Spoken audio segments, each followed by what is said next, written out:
Hello and welcome dear students to yet another informative video. Dear students, आज का जो हमारा टॉपिक है वो है पंक्चुएशन मार्क्स। और अगर इस टॉपिक की बात करेंगे तो क्लास 8 से लेकर क्लास 12 तक आपके इंग्लिश पेपर में ये टॉपिक होता ही होता है। इसके रिलेटेड 2 या 3 मार्क्स होते हैं आपके एग्जाम में, तो हर एक क्लास के लिए ये इंपॉर्टेंट टॉपिक होने वाला है। इसलिए मेरी रिक्वेस्ट ये है कि वीडियो को कंप्लीट स्किप करने के बगैर देखें। वीडियो स्टार्ट करने से पहले आपसे रिक्वेस्ट है, अगर आप चैनल पर पहली बार आए हैं, चैनल को सब्सक्राइब करें और दोस्तों के साथ ज्यादा से ज्यादा शेयर करें कि पंक्चुएशन मार्क्स होता क्या है या व्हाट इज पंक्चुएशन, इससे क्या होता है। देखिए, कोई भी रिटन मटेरियल हो, कोई भी रिटन पैसेज हो, छोटा या बड़ा हो, एक सेंटेंस हो, अगर उसमें पंक्चुएशन मार्क्स नहीं हो, गिव ए क्लियर मैसेज और कम्युनिकेशन। यानी आपके पास अगर एक पैसेज है, एक सेंटेंस है, तो वहां पे अगर वो सवाल है, क्या वो फीलिंग है,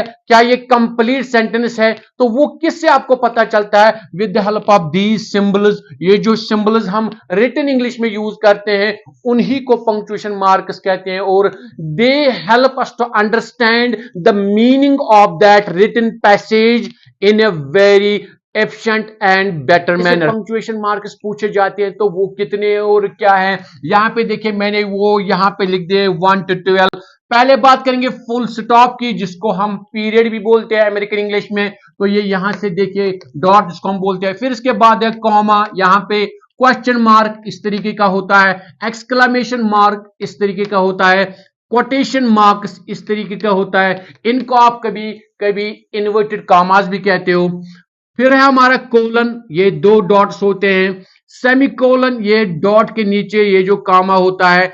फिर हमारा है डैश, ये थोड़ी सी बड़ी होती है। फिर हमारा है हाइफन, ये डैश से थोड़ा छोटी होती है। फिर हमारा है एपोस्ट्रोफी, तो ये जो आपका कॉमा है ये लेकिन ऊपर लगता है, तो एग्जाम्पल हिसाब से फिर देखेंगे। फिर हमारा पैरेंथेसिस, राउंड ब्रैकेट्स इनको आप कहते हो। और इसके बाद जो हमारा नंबर 12 पे है दैट इज एलिप्सिस, यानी 3 डॉट्स। तो ये मेन पंक्चुएशन मार्क्स है जो आपके एग्जाम के हवाले से पूछे जाते हैं। अब हम 1 by 1 इनका यूज देखेंगे, कहां पे इनका यूज होता है। जो है फुल स्टॉप, तो यहां पे देखिए फुल स्टॉप का यूज कहां पे होता है।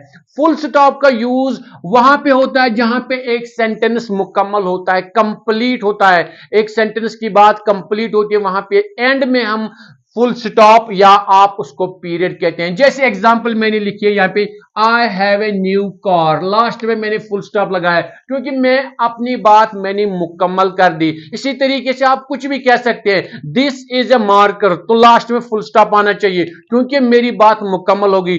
तो सेंटेंस अगर मुकम्मल है तो उसके लास्ट में हम क्या डालते हैं? फुल स्टॉप या पीरियड आपको उसको कहते हैं। इसके अलावा जो कुछ वर्ड जिनका शॉर्ट फॉर्म हम लिखते हैं वहां पे भी फुल स्टॉप यूज होता है। जैसे यहां देखिए मिस्टर, तो पीछे है, या जूनियर JR, पीछे है डॉट, या इसी के बाद डेट का शॉर्ट फॉर्म दिसंबर मैंने लिखा है, DEC, पीछे डॉट डाला है। इसके अलावा जो एब्रिविएशंस होते हैं, जैसे हम यहां पे लिखेंगे USA, तो यहां पे भी क्या होना चाहिए? यहां पे भी डॉट, जिसको हम फुल स्टॉप कहते हैं। तो एब्रिविएशन में भी यूज होता है फुल स्टॉप का। या इसी तरह MLA, तो वहां पे भी अगर हम यहां लिखें तो जैसे है MLA, यहां पे भी फुल स्टॉप होता है क्योंकि ये एक एब्रिवेटेड फॉर्म है। इसके बाद हमारा आता है कॉमा, नंबर 2 जो है कॉमा। कहां पे यूज होता है कॉमा? देखिए कॉमा का पहला जो यूज होता है एक सेंटेंस में, अगर वहां पे आप एक से ज्यादा चीजों की बात कर रहे हो,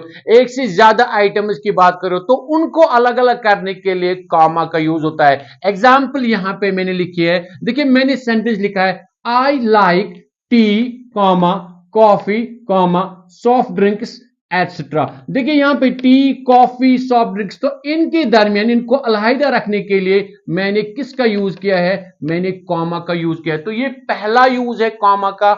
एक सेंटेंस में अगर बहुत से आइटम्स है, बहुत सी चीजों का आप जिक्र कर रहे हो, तो उनको अलग अलग रखने के लिए हम कॉमा का यूज करते हैं। दूसरा क्या यूज है कॉमा का? जैसे यहां पे सेंटेंस देखिए, yes I like horse riding, जहां पे भी यस या नो आप सेंटेंस के पहले यूज करते हो, फिर थोड़ा सा पॉज करते हो क्योंकि कॉमा का दूसरा मेन जो यूज है, it shows pause. Full stop के हवाले से, फुल स्टॉप जो होता है वो कंप्लीट दिखाता है, यहां पे आपको रुकना है, यहां पे सेंटेंस मुकम्मल होता है। लेकिन यहां पे आप देखेंगे यस, थोड़ा सा पॉज करना होता है उसके बाद सेंटेंस, लेकिन कंप्लीट नहीं हुआ है, सेंटेंस कंटिन्यू है अभी, तो वहां पे हम क्या यूज करते हैं, आप यहां देख सकते हैं यस, थोड़ा सा मैंने पॉज किया, फिर मैंने लिखा आई लाइक हॉर्स राइडिंग, तो यहां पे मैंने फुल स्टॉप लगा दिया, क्योंकि यहां से लेकर यहां तक एक कंप्लीट सेंटेंस है, लेकिन यहां पे मैंने थोड़ा पॉज किया तो हम यहां पे कॉमा लगाते हैं। जब भी आप किसी सेंटेंस को एडवर्बियल क्लॉज से स्टार्ट करते हो तो वहां पे आपको जरूरी लगाना होता है क्या, कॉमा। जैसे यहां पे है finally he got his position, तो लास्ट में फुल स्टॉप लगा हुआ है। यहां पे आप देख सकते हैं फाइनली, फाइनली क्या है, ये एक एडवर्ब या एडवर्बियल क्लॉज है यहां पे, तो इसके बाद आपको वहां पे कॉमा लगा, क्वेश्चन मार्क जिसको हम दूसरा नाम कहते हैं नोट ऑफ इंटरोगेशन। तो ये कहां पे है, ये आपको पूरा पता होगा, ये सवालिया निशान होता है, जहां पे भी आप क्वेश्चन पूछते हैं तो उसके पीछे हम नोट ऑफ इंटरोगेशन या क्वेश्चन मार्क लगाते हैं। What is your favourite colour, पीछे से क्या है, नोट ऑफ इंटरोगेशन, यहां पे क्वेश्चन मार्क हमने लगा दिया है because it is a question. तो ये बिल्कुल इजी है, इसका आपका ज्यादा झंझट नहीं है। इसके बाद फोर्थ वन है एक्सक्लेमेशन मार्क, या जिसके हम कहते हैं नोट ऑफ एक्सक्लेमेशन। यहां देखिए यहां पे है, तो ये कहां पे यूज होता है, जिस सेंटेंस में आप फीलिंग्स या इमोशंस दिखाते हैं, वो हैप्पीनेस का हो सकता है, वो सॉरो का हो सकता है, वो किसी हैरानगी की आपकी फीलिंग हो सकती है, इन तीनों सेंटेंस में नोट ऑफ एक्सक्लेमेशन यूज होता है। एग्जाम्पल की तरफ अगर चलेंगे, यहां पे देखिए पहला में लिखा व्हाट अ ब्यूटीफुल फ्लावर, तो यहां पे देखिए नोट ऑफ एक्सक्लेमेशन, तो ये क्या है, ये खुशी वाली एक यहां पे फीलिंग है, या एक हैरानगी वाली एक फीलिंग है, क्योंकि इसने बहुत ही अच्छा, देखने वाले ने एक बहुत ही अच्छा फूल देखा है, तो उसके मुंह से निकला व्हाट अ ब्यूटीफुल फ्लावर, तो ये जॉय भी हो सकता है, ये सरप्राइज भी हो सकता है। तो नीचे, तो पीछे से हमने नोट ऑफ एक्सक्लेमेशन लगाया है। इसके बाद दूसरा सेंटेंस आप देखिए, व्हाट ए नेस्टी एक्सीडेंट, एक बहुत ही बुरा एक्सीडेंट हुआ, एक बहुत ही भयानक एक्सीडेंट हुआ, तो हम वहां पे बिल्कुल हमारी इमोशन क्या होती है, सॉरो की होती है, गम की होती है, तो वहां पे नोट ऑफ एक्सक्लेमेशन हम लगाते हैं, व्हाट ए नेस्टी एक्सीडेंट, क्या ही भयानक, क्या ही बुरा एक्सीडेंट हुआ है, तो यहां पे हम नोट ऑफ एक्सक्लेमेशन लगाते हैं। जो हमारा है वो है कोलन, जो कि दो डॉट्स होते हैं। अब कोलन का यूज कहां होता है, नंबर वन जो कोलन का यूज जब भी आप एक सेंटेंस में किसी लिस्ट के बारे में बोलना चाहते हो, अलग अलग चीजों के बारे में बोलना चाहते हो, तो उससे पहले आप कोलन का इस्तेमाल करते हो। एग्जाम्पल के तौर पे यहां पे मैंने सेंटेंस लिखा है, ही बॉट मैनी थिंग्स, अब उसने, एक बंदे ने बहुत सी चीजें खरीदी है, क्या क्या चीजें खरीदी वो तो मैंने यहां लिखी है ना, लेकिन उससे पहले कोलन डाल दिया, क्योंकि आगे बहुत सी चीजों का लिस्ट आने वाला है, हम उनको गिनने वाले हैं क्या क्या लाया उसने। देखिए क्या लाया, books, pens, shirts and pants. पहले ही मैं कह चुका हूं कि कामा का यूज होता है जब आप एक सेंटेंस में चीजों को अलग अलग करते हो ना, बहुत सी चीजों को अलग अलग करते हो तो कामा का यूज है, लेकिन उस लिस्ट के पहले जब आप लिस्ट बोलोगे उससे पहले आपको कोलन डालना है, ये इसका पहला यूज होता है। दूसरा यूज जो कोलन का होता है, ये कहां पे हम यूज करते हैं, कोलन हम दो सेंटेंस जो होते हैं अगर वो मुकम्मल हैं, अगर वो मेन क्लासेस हैं, अगर आप वहां चाहे आप वहां पे कंजक्शन भी लगा सकते हैं, या आप चाहते हैं कि नहीं कंजक्शन में नहीं लगा, उसको मैं इकट्ठे लिखूं, वहां पे आप कंजक्शन के बदले कोलन का इस्तेमाल कर सकते हो। सेंटेंस की तरफ देखेंगे, I didn't have time to get changed, ये एक सेंटेंस है, ये एक मेन क्लास है, फिर मैंने कहा आई वॉज रियली लेट, तो लास्ट में मैंने पीरियड या फुल स्टॉप लगाया। इन दो सेंटेंस के बीच में यहां पे देखिए कोलन, तो कोलन का इस्तेमाल दो मेन क्लासेस को जोड़ने का भी है जहां पे आप कंजक्शन नहीं लगाना चाहते। Number 7 that is semicolon. Semicolon क्या होता है, एक डॉट होता है और नीचे उसके कामा होता है, तो इसका पहला जो हम यूज यहां पे करेंगे वही जिस तरीके से कोलन दो मेन क्लास को जोड़ने का काम करता है, उसी तरह सेमीकोलन भी यूज होता है। हालांकि कोलन कम यूज होता है दो मेन क्लास को जोड़ने के लिए, लेकिन सेमीकोलन का यूज हम अक्सर देख सकते हैं जहां पे कंजक्शन का होना जरूरी होता है, लेकिन कंजक्शन को हटा के हम वहां पे सेमीकोलन लिख सकते हैं। जैसे सेंटेंस में लिखा है, ही वॉज हर्ट, यहां पे इसके बाद मैंने सेमीकोलन लगाया, फिर लिखा है ही न्यू इट। ये दो मेन सेंटेंस है, दो मेन क्लासेस है, तो उनके बीच में मैंने क्या लगा दिया है, यहां पे सेमीकोलन लगा दिया है। 8 पे आता है, उसको कहते हैं हम डैश।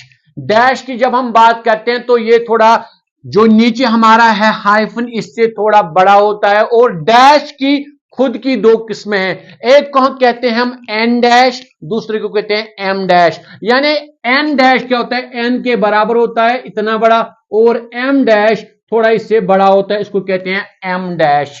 अब एन डैश कहां पे यूज होता है, मैंने एग्जाम्पल यहां पे देखिए, देखिए प्रिंसटन, न्यूयॉर्क ट्रेन, यहां पे हम एन डैश यानी छोटी डैश का इस्तेमाल कहते हैं। हम एक शहर की बात कर रहे हैं न्यूयॉर्क ट्रेन के रिलेटेड, तो यहां पे हम एन डैश लगाते हैं। और एम डैश जो थोड़ी बड़ी डैश होती है वो कहां पे हम लगाते हैं, जैसे देखिए he gave her his answer, yes, यानी कुछ सडन, कुछ अलग एक वर्ड या अलग एक थॉट जब आप लेके आते हो ना सामने, एक सेंटेंस कंटिन्यू जा रहा है, उसके बाद अलग एक एब्रप्ट चेंज आती है, कुछ सामने वर्ड आ जाता है या एक सेंटेंस आ जाता है, तो वहां पे आप एक बड़ी डैश लगाते हो, उसको कहते हैं एम डैश। जैसे यहां पे मैंने दिखाया he gave her his answer, क्या दिया, इसके बाद एम डैश आ गई यानी बड़ी डैश, इसके बाद यस। नंबर 9 वो है हाइफन। हाइफन डैश से छोटा होता है, इसके हाफ के बराबर होता है। टाइम, बैक टू बैक, तो इस तरीके के वर्ड्स में जो वहां पे आपको दिखाई देता है उसको कहते हैं हाइफन। एपोस्ट्रोफी, एपोस्ट्रोफी क्या है, ये कामा होता है लेकिन ये थोड़ा ऊपर लगता है जहां पे आप यूज करेंगे। देखिए यहां पे पहले नंबर 1 पे जो हम बात करेंगे कॉन्ट्रैक्शंस, जो इंग्लिश में बहुत से वर्ड्स को आप कंट्रैक्ट करते हो, छोटा करके लिखते हो, वहां पे आप एपोस्ट्रोफी का यूज करते हो। जैसे मैंने लिखा है आई हैव, यहां पे मैंने आई लिखा है, फिर एपोस्ट्रोफी, फिर वीई, लेकिन असल में आपको पता है अगर इसकी एलोंगेटेड फॉर्म है ये है आई हैव। इसी तरह आई एम की शॉर्टेड फॉर्म यहां पे भी एपोस्ट्रोफी है। वॉजंट यानी वॉज नॉट का है।